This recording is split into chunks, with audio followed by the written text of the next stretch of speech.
Thank you for being here. We Here got a we good go. crowd today. I'm More so to come excited. later. Okay. My name is David Sager. I'm your president for this Rotary year. In this 104-year-old club. It's quite an honor. Let's do the four-way test. Is it the truth? Is it fair to all concerned? Will it build goodwill and better friendships? Will it be beneficial to all concerned? All right, let's sing. Bill. Join me in my singing. My country is a sweet, my liberty of thee I sing. Land,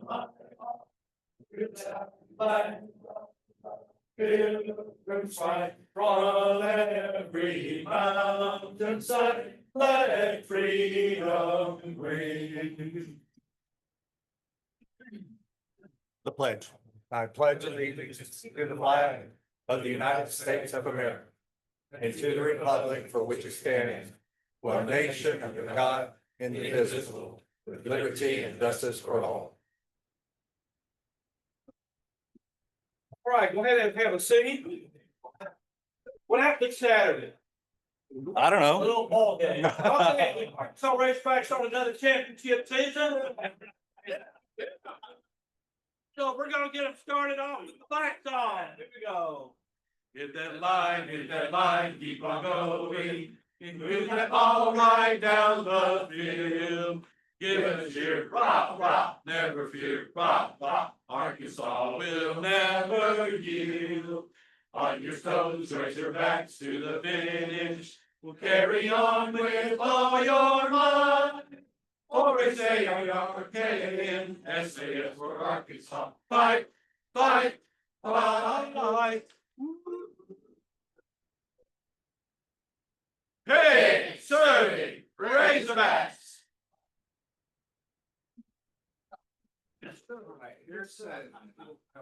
Heard,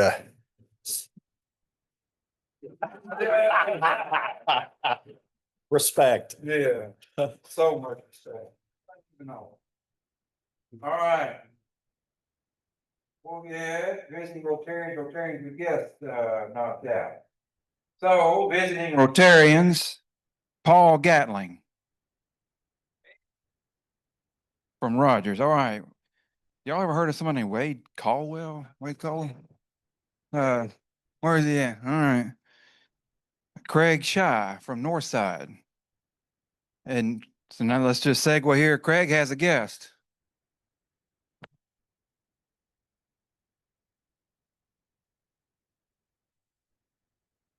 He is attorney here in town, is running for judge, juvenile judge, Division 3.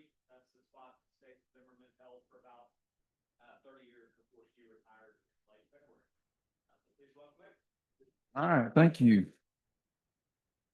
All right, so members with guests, Kim Smith. Nobody boo, by the way. All right, Kim Smith. Mm-hmm.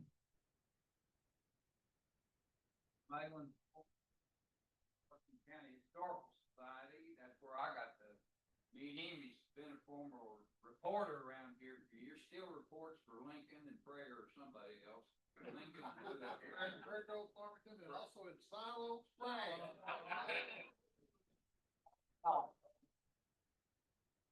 You can't get him to bring ice cream with you every week? Oh, no. No. Chuck Culver. No. No.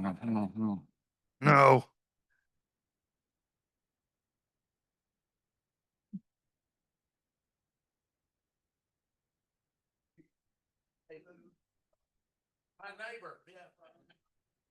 Get water, Rick. Oh, okay.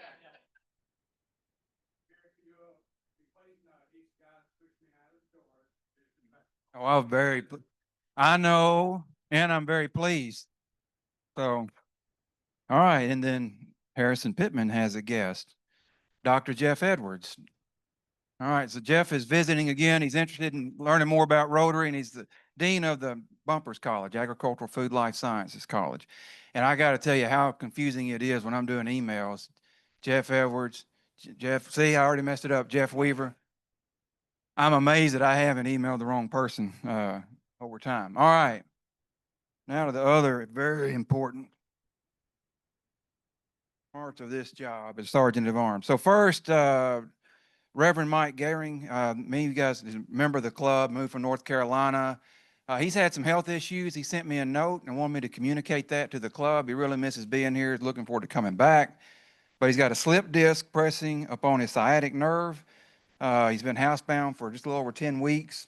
And he just specifically wrote, he really would appreciate prayers. So I wanted to just pass that along.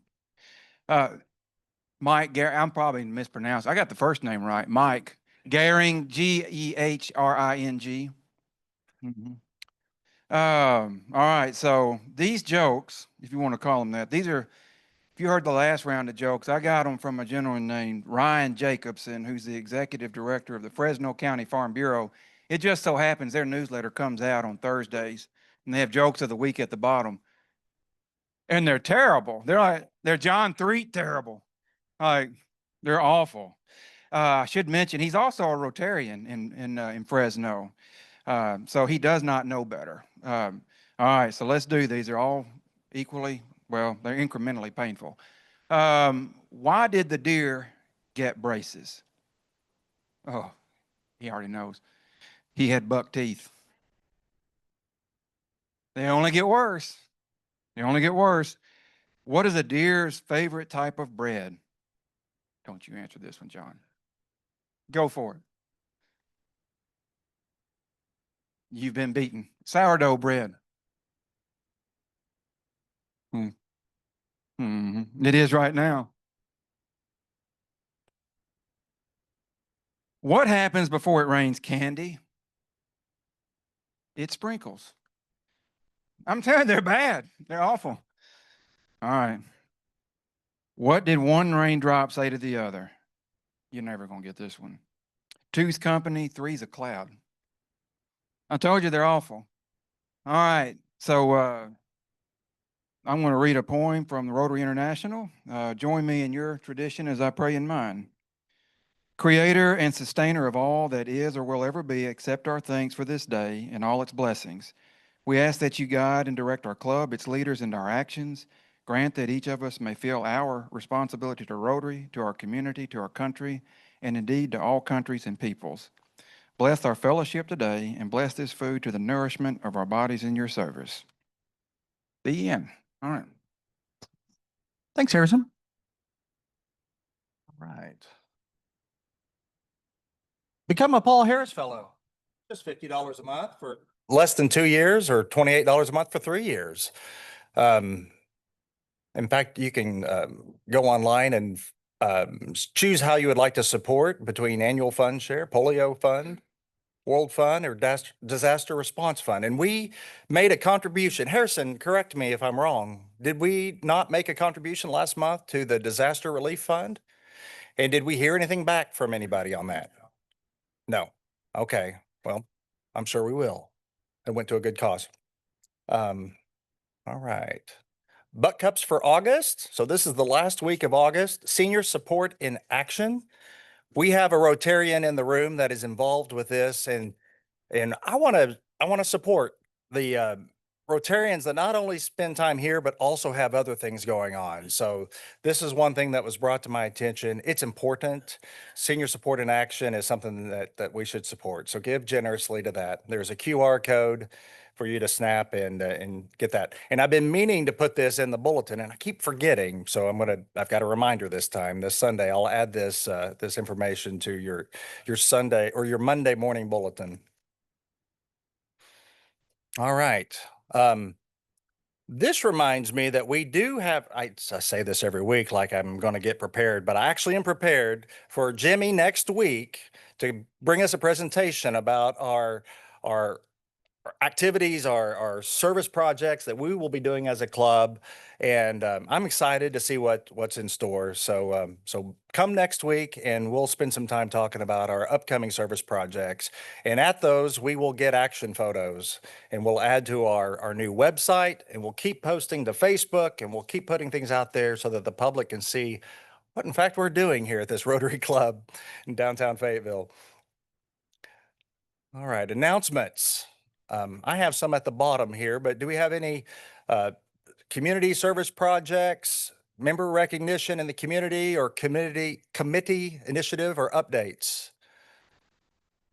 Anyone? Harrison?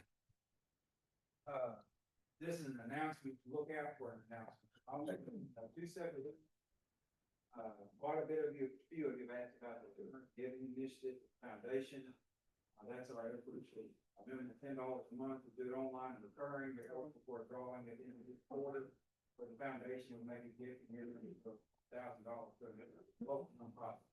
That's the first, so we're looking for that, and I'll have instructions on how to go about that. The second, 4 or 5 members have already taken advantage of this, others have, so one of our new membership categories is spousal category, and I'm gonna send an email out on that as well. So just be on the lookout for those 2 things. Thank you, Harrison. Wade?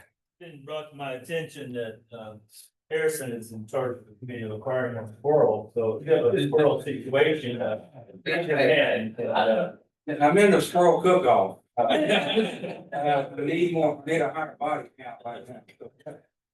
You got any eating, I'll come get it. I called Harrison last night on the phone to talk about the meeting today, and he said, I'm actually cooking squirrel, preparing a recipe for the squirrel cook-off. And I said, well, I was going to invite myself over to talk, but forget it. I'm not coming anywhere close to your kitchen. I think of Larry and Nancy as they're not only doing the drive back and forth to Little Rock. Nancy is having knee replacement surgery today. And Larry talked about how there will be a 2-week long recovery. He might starve to death. So if you're so inclined to gather a few of us, I think it would be a wonderful gesture if we would think about maybe dropping a meal by or something like that. In fact, I'm just going to ask for a nomination or a volunteer. Does anybody in the room want to who's especially close with Larry, coordinate that? By show of hands? Now that's embarrassing. See me after the meeting today. We'll get something put together. And this is just a teaser because I'm not prepared to really go into the board nominations need in detail at this time. I'm just going to make it known that at this time we're going to open to the club a need for Harrison. What do we need? 2? We need 2 board nominees to be considered to join our Rotary Club board at this time. And I would greatly appreciate your support, your volunteer time, your experience and wisdom in leading this club. So give it serious consideration, and I really would appreciate your contribution. You don't have to commit just by talking to me, but talk to me, talk to Harrison, and find out what that would entail. Okay.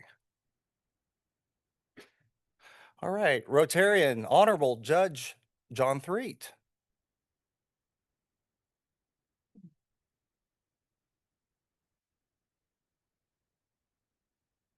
I think that's spelled Hun.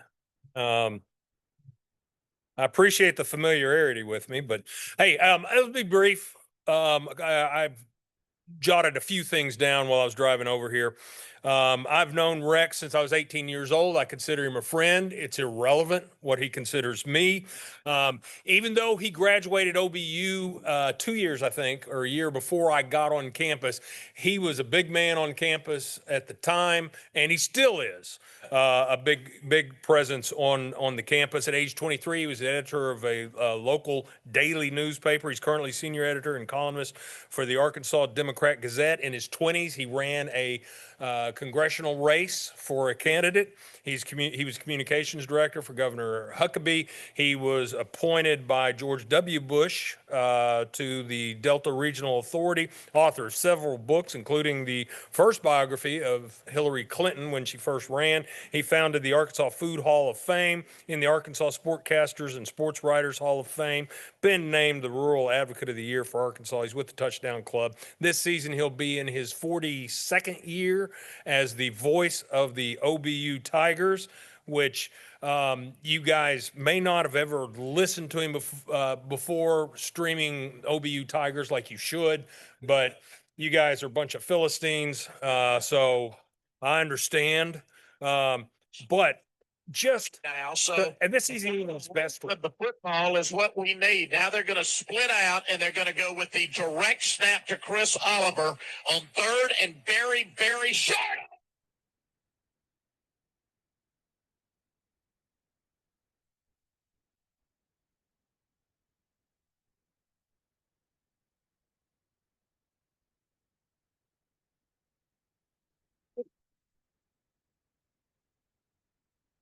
And that's not even his best one. One of his, they played on ESPN one time. And that's when I think they had to break in the door and shoot you with a tranquilizer gun. But you wonder how he's done, and I haven't listed everything he's done. He does high school football scores. I don't know, but proof that there's more than one Rex. I think it was last year.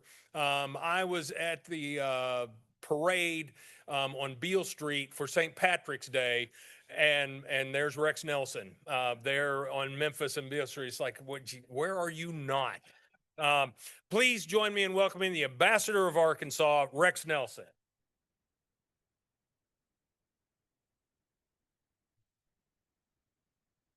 Thanks, Judge. I'm just glad to be in Fayetteville today. Thanks for bringing this beautiful weather for today for my talk to the Rotary Club. This is always fun. The judge has had me up a number of times through the years, both for this club and the Political Animals Club. And yes, some of my more enthusiastic football calls have gone viral through the year. ESPN, NBC actually used one at halftime on Sunday Night Football once, believe it or not. But I want to tell you the story real quickly before I get down to more serious stuff of when my wife went viral. Right before the pandemic started, John had me up to speak to the Political Animals Club. I believe it's Political Animals, not Rotary, but you're both meeting over at Mermaids at the time. And as a gag, he had gone to a convenience store and says, you know, Rex likes to eat, so I've got some snacks for him on the way back to Little Rock. So there was jerky in there, and there was a can. Now, there's no such thing as good potted meat, but this was really bad potted meat that was in there. And so I go in, and my wife, being thrifty like she is, she puts all this crap on the shelf instead of throwing it away. Well, trying to make a long story shorter, the pandemic hits. My two sons were both in law school at the time, one at Texas and one at Emory. So they come home from Austin and Atlanta. The older one has an autoimmune disease, so we were careful. You remember how none of us knew what was happening. We weren't going anywhere. So Melissa's trying to figure out, how am I going to shop? Am I going to get delivery? Am I going to pick up? She's, well, first, I'm just going to use everything in the house before. Well, we come down to this potted meat. So she decides to make it into a dip. And it came out this kind of greenish brown color. And she took a picture of it and said, you know, I'm down to this at the house. This is what you don't do during a pandemic, because the boys took one bite and ran from the table, which we did. Well, that thing went viral. I mean, there were thousands of shares on it. This is what, and it was all because of John Threet's potted meat that my wife was able to go viral. Needless to say, thank you for not bringing any potted meat for me to take home today. I thought I would talk for just a few minutes about Arkansas as a whole today. Yesterday, I was in Hot Springs doing the Hot Springs Rotary Club and gave a version of this talk. And obviously, I change it wherever I go, because the Hot Springs version, I talked a lot about the things that are happening here in Northwest Arkansas. And of course, you all already know about that. I will say this. We have gotten so used in the media to good economic news coming from this corner of our state that I think now that we underplay certain stories that should be played up even larger, because again, we've gotten kind of used to it. And I think one of the great underplayed stories in the state since the end of the pandemic is when first, you remember, Tyson was first basically to say, all you white collar employees around the country, we want you moving to Arkansas. We're closing these Chicago offices. We're closing these beef offices in the Dakotas. You're coming here. And then Walmart follows up and basically says, we're not building this multi-billion-dollar campus in Arkansas for these buildings to sit empty.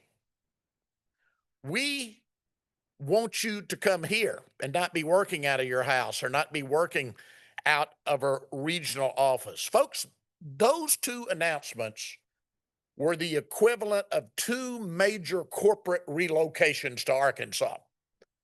They're as if two new Fortune 500 companies had moved their headquarters here. Think of the talent, because these are high dollar white collar employees. Think of the talent, think of the diversities, think of the intellectual capital that those decisions alone brought to our state. And so the line I used it in a column a while back, and I may have invented a word, but the only thing I could say, because again, we've been writing about the Northwest Arkansas boom for years, I wrote the boom is getting boomier. I don't know if that's a word or not, but I think you know that is the case. Here in Fayetteville, yet another year, it looks like, of record enrollments at the University of Arkansas. I mentioned the Walmart corporate campus where I've spent a day just a month or so ago. And I tell people in other parts of the state, you got to go up there and drive around. The thing I compare it to is if somebody started a major university from scratch and built it from scratch with buildings. I mean, as you know, I know most of you've driven it. They've spent tens of millions of dollars just on landscaping, new creeks, full-grown trees already there. Really remarkable. And then you look at the old location where Tom and Stuart are going to start their own university now, when so many smaller schools are struggling across America.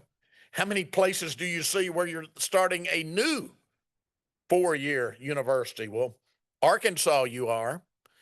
And then I was back up. I hadn't even had time to write the columns yet, but I was back up on White Coat Day at the Alice Walton School of Medicine, and hats off for, as a word guy, for a great acronym. Awesome. Is that not a great acronym that they can use for the medical school there? But I was up on the day of that and toured that building, toured the new Whole Health Institute, toured the 100,000 hard hat tour of the 100,000 square foot addition to Crystal Bridges, all on the same campus. The two new buildings are already getting architectural reviews around the world. Again, all right here in Northwest Arkansas. And I could go on and on. You already know the story here. So it's kind of an amazing time. But the message I bring here today is you're no longer alone in Arkansas. There are some really exciting things going on now in different parts of the state. So since I travel all 75 counties, I have the best job in Arkansas, not the best paying by far, but the best job, in that I get to travel this whole interesting state and visit with interesting people like you. I'll give you a quick tour on what's going on. Economically, I'm certainly a glass half full guy in Arkansas. So let's take that quick tour. We'll start by going just to the south to Fort Smith, our old manufacturing capital that many of us really, when the manufacturing job losses came several decades ago, had kind of written off and said, boy, you know, American manufacturing's moving overseas now. Fort Smith's lost thousands of jobs. You know, it'll just never quite be the same. I think, and I've done a whole series of columns recently on this because I'm fascinated by it, but I think the fighter pilot training is going to have a bigger impact on that market than any of us realize. I was like a kid in that I got to be taken out and touch one of the first two F-35s. They weren't going to let my big fat butt up in one, I can assure you. But I got to touch it like a kid, and that's pretty neat, to touch a brand new. Those suckers are sleek too. And I was with the two pilots. And I really enjoyed, because everybody from the Top Gun movies, you think, well, call them by their their pilot call name. And so I was with Rev and Matrix, were the two colonels that had flown those basically off the assembly line in Fort Worth from Lockheed Martin. And I asked them, I said, how long did it take you to fly those two planes from Fort Worth to Fort Smith? You'll love this, because it kind of fighter pilot cockiness, which you've got to have, I think, to be a good fighter pilot. And they said 35 minutes, but they were new planes, so we kind of took it easy. 35 minutes and you took it easy from Fort Worth to Fort Smith? But the Polish are already there training. Other allies are on the way. Not only that, Singapore, which, as you know, is a city-state in that landlocked, no place for a new Air Force base. They're going to have a permanent mission there of both F-16s and F-35s. And we're going to wind up training all of the fighter pilots for all of our allies around the world. And a retired two-star Air Force general told me, he said, look, tensions with China aren't going away. Those are only going to get worse in the years ahead. They can't order F-35s well and fast enough. This is not going to be a short-term mission. It's going to be long-term, maybe 20 or 30 years. They've already said about a $1 billion economic impact on that part of West Arkansas. Here's the exciting thing. Tim Allen, that runs the Fort Smith Chamber of Commerce, told me he is already getting inquiries from different people in the defense industry now. I think Fort Smith has a great chance of being a defense hub of defense-related industries. Lockheed Martin already has over 100 people just to work as technicians that have moved to Fort Smith on that. So that could really be game-changing for that part of the Arkansas River Valley for many, many years to come. And so I would proclaim economically, Fort Smith is back. All right, let's keep going down south a little further. Let's go to central Arkansas, where I live. Something happened there in the pandemic when none of us were paying attention. It kind of flew under the radar also from a news standpoint, but it was very important for the Arkansas economy. And that is Walmart's biggest competitor, Amazon, says we're not going to take Walmart on their home base here in Northwest Arkansas, but we are going to make Central Arkansas a regional hub. And so they built a massive facility at the Port of Little Rock. They built another massive facility in North Little Rock. They don't like to publicize their numbers. Amazon's hard to get information out of, but I can tell you, talking to the director of the Port of Little Rock, he estimates that they now have more than 4,000 employees in Central Arkansas. They just started an addition to that massive facility at the Port of Little Rock that's going to add at least another 1,000 jobs, which will put them under over 5,000. That is the largest job insertion into Central Arkansas by a single entity since, as far as I can tell, I did the research, the Little Rock Air Force Base was created decades ago. But it's not just that. What has it led to?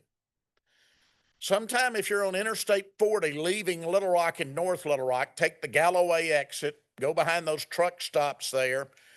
You'll be on old US 70, turn left like you're going east on the old Little Rock to Memphis Highway, going to Lone Oak, and you will see mile after mile of new warehouses and distribution centers being built next to the Amazon Center.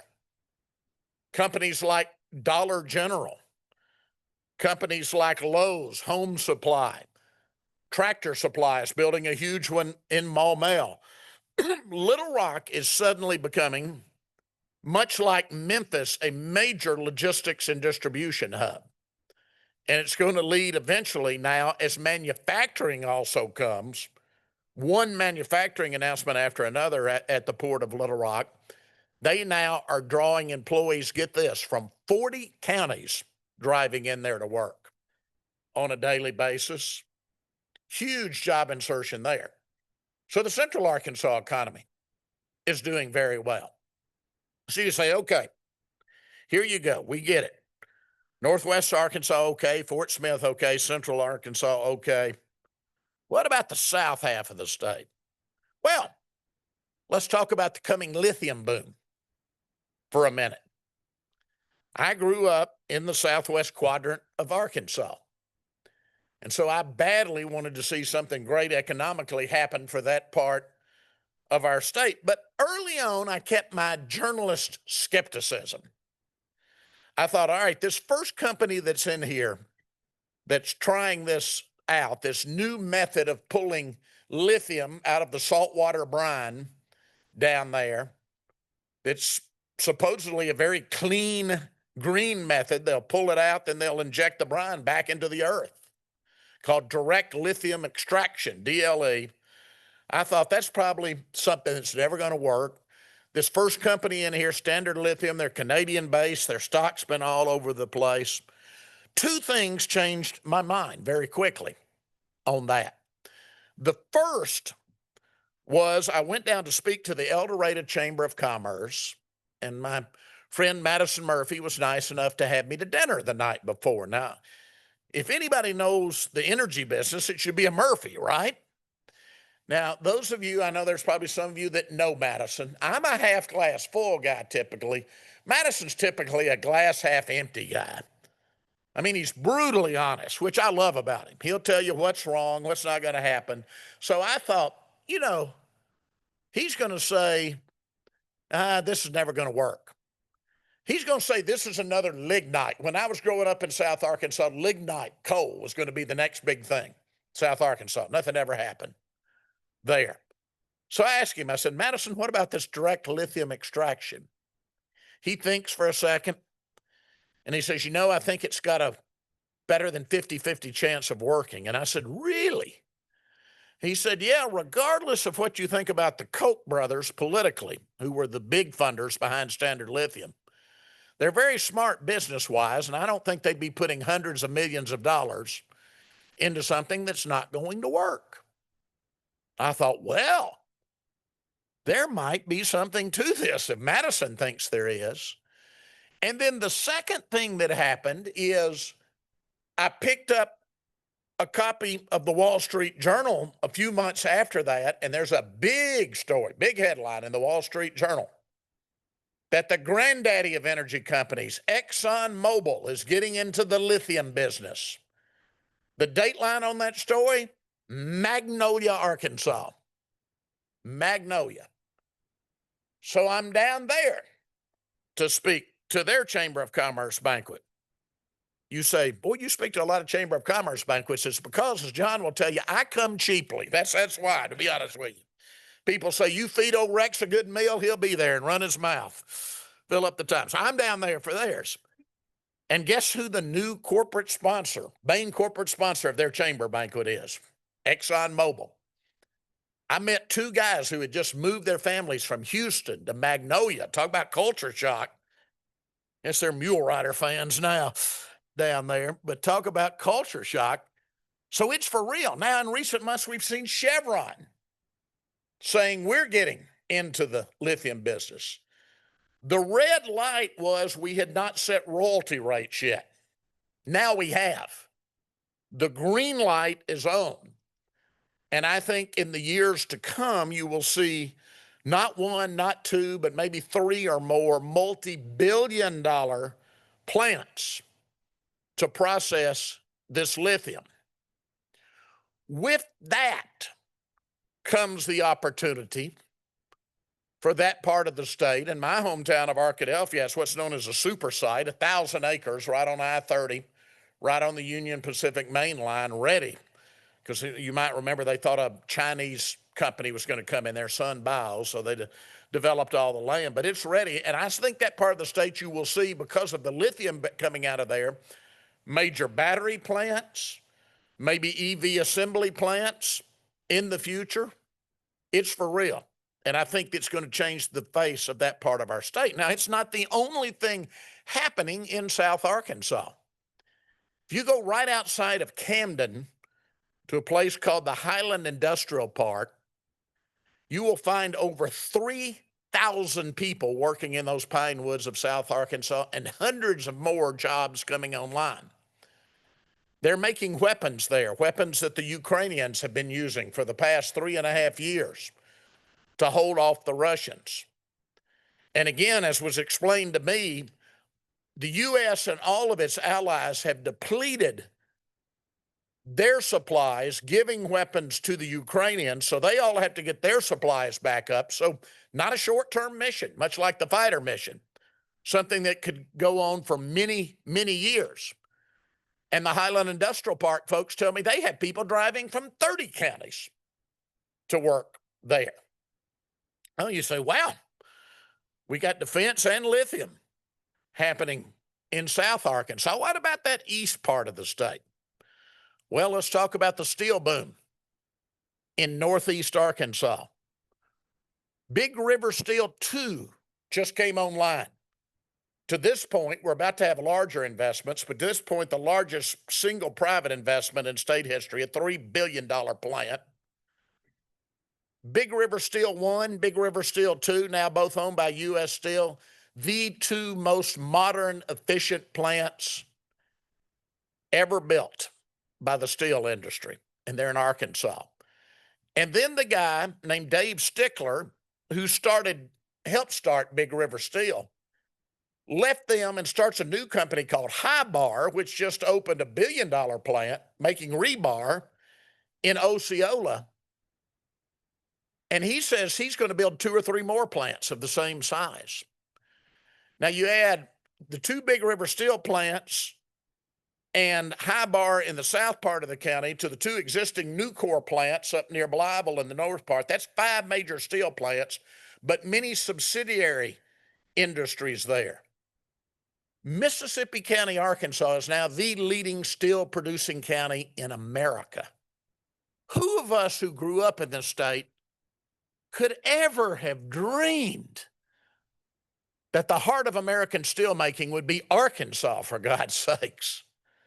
I want to say, take that, Pittsburgh Steelers. You know, we're the heart of steelmaking now in Arkansas, and that's not going to slow down. Now, add to that, and we've tracked it through the LLC. It's Google, although it hadn't been reported yet. Google is about to spend now remember, the largest private investment in the state was $3 billion. Google's about to spend $7 billion for data centers in West Memphis.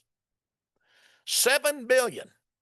I just spent 2 nights in West Memphis. Again, those of us who grew up in this state, West Memphis, that was truck stop city, right? The place where construction never ends. That has been an ongoing interstate construction project for over 50 years now, right? Have you ever driven through West Memphis when there weren't orange barrels there? I think that I need to talk to the Arkansas Highway Department about that. That is a 50-year project at least, and still ongoing. But anyway, you've got that. Their casino there, you know, in central Arkansas, those of us, we tend to think of Oakland and Saracen because those are the ads we see. But Southland does every month about what Oakland and Saracen combined do in business. In fact, an Arkansas trivia question that's you're always going to stump somebody is to ask, where is the tallest building in Arkansas outside of Little Rock? They're going to think Northwest Arkansas. They're going to guess here. It's in West Memphis. It's that 20-story hotel tower there at the casino. Now, in addition to that, they're getting the state's second Buc-ee's. If you don't think that's a big deal, talk to my Texas-born wife. And a company called Epic out of the Dallas area is about to build one of these huge indoor water parks there that will draw people from multiple states, they say. West Memphis, for goodness sakes. So still, all of that there, Northeast Arkansas is on the verge, I think, of some big things. I know many of you know Todd Shields since he spent 30 years here in Fayetteville. Had breakfast with Todd earlier this week, Chancellor of Arkansas State University now in Jonesboro. And Todd tells me that Northeast Arkansas feels to him like this area felt to him 30 years ago. That tells you a lot. Something on the verge of something really big. So you can see you are not alone. And I know my friends at the Arkansas Economic Development Commission, AEDC, would like to say, well, that was our master plan. We planned it this way, you know. No, with all due respect, you couldn't have planned it. But it's all happening at once. The boom here is getting boomier. We get the fighter mission to Fort Smith. We've got this logistics, distribution, and manufacturing explosion in central Arkansas. We got lithium and defense in the south, steel in the northeast. We could be, seriously, on the verge of a really new golden era in Arkansas. Unfortunately, I am an Arkansas history nut. And I give a talk, Jeannie, you've heard me give this at Arkansas Historical Association, called A State of Disaster. And it's really the list of natural disasters and man-made disasters that our state has been through for more than 200 years. We have had a reputation for screwing it up in Arkansas. So that part of me, the Arkansas history nerd, says, how are we going to screw it up this time? Well, here's the one dark cloud, and I hate to close with a dark cloud, but I'm a journalist, so I've got to be honest. I'm not from the Chamber of Commerce, or I would have ended the speech right there. I would have ended it with the great economic golden era and walked off. Here's the thing. I spent about, John mentioned, worked in the governor's office, spent about a decade in that state capitol. I know a little bit about state government. We're about to head off a fiscal cliff in state government in Arkansas. We are putting hundreds of millions of dollars now into a voucher plan where last school year we were basically subsidizing 80% of them had already been in private schools. So they were parents who had already budgeted for that. Now that's money not going to general education. It's not going to higher education, I might note here, in the home of our state university, which we continue to starve. Not only that, we have seen recent actions in Washington that is going to dramatically cut the amount of federal money that's coming to our state. The state's going to be asked to pick that up, and the money's not going to be there. The Medicaid cuts alone, if allowed to stand, I predict will drive at least half of the state's rural hospitals, if not more, into bankruptcy. They will be gone. Rural hospitals across Arkansas. So you're losing all those federal funds. You're spending hundreds of millions, and that's just going to continue to multiply on vouchers. And on top of that, we've got people in important positions that still seem bound and determined to build a $1 billion, with a B again, dollar prison. On top of that, we kind of pushed off the hard decisions in this year's legislative session to the 2027 regular session. So we're about a year and a half away, but I'm worried. I tell you, there's going to be some tough decisions to be made. I'm also worried because what we have seen, and it just hadn't been the last 2 or 3 years, it's been the last few decades, and it's slowly happened, is that good people, people like you, people who attend civic clubs, good people have stepped off that political stage. And when good people step off that political stage, what is going to happen? That vacuum is going to get filled. And it tends to get filled by fringe characters. Now, I'm not just talking the legislature, I'm talking every level, and you know this to be the truth. I'm talking county quorum courts, I'm talking city councils, I'm talking school boards. I used to, John mentioned, I was a small town newspaper man. I have covered my share of school board meetings through the years. Used to cover a school board meeting, and they would talk about things that school boards talk about. Contracts to buy 5 new buses. How much we gonna pay the football coach? Are we gonna suspend these 2 kids for the rest of the year? Now you're liable to have some cat standing there talking about critical race theory or vaccine mandates for an hour or more, mucking with an M up the operation of that school board for something that school board has nothing to do. You see the same type of thing again at city council meetings all across the state, at quorum courts. Folks, we do have a chance to have a new golden era. It's right there in front of us. That plate is right there in front of us. If you look at steel in the Northeast, lithium in the Southwest, everything going here in the Northwest, distribution, manufacturing in Central Arkansas, it really could be a new golden era. We finally can move the needle on per capita income, which has been the old bugaboo for our state for well over 100 years now, and start getting our good people's income up again. But we're our own worst enemies because we're not serious about the quality of people we send to public office. Run yourself, but even if you don't run, get active. Get behind good people. Raise money for them. Write letters to the editor. Put up signs in your yard. Do whatever you need to do. This is not a Republican thing. This is not a Democratic thing. I work for a Republican governor and a Republican president, as he mentioned.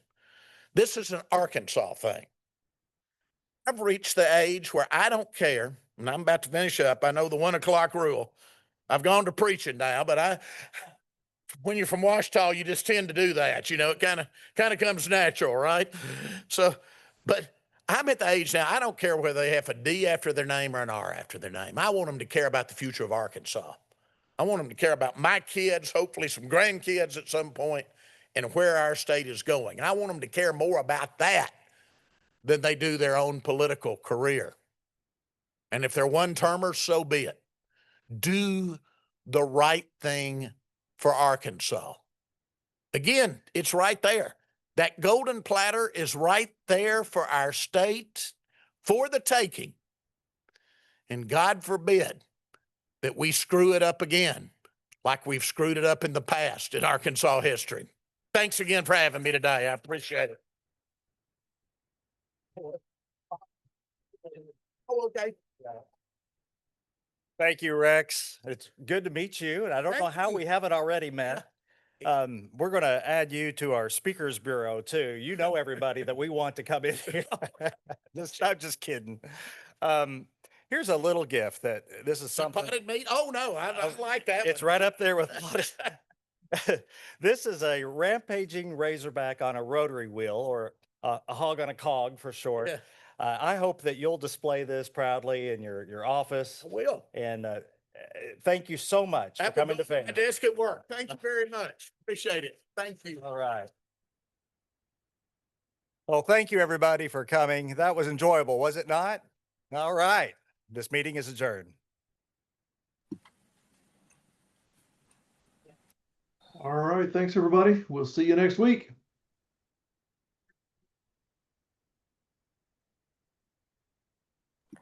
Okay, thank you.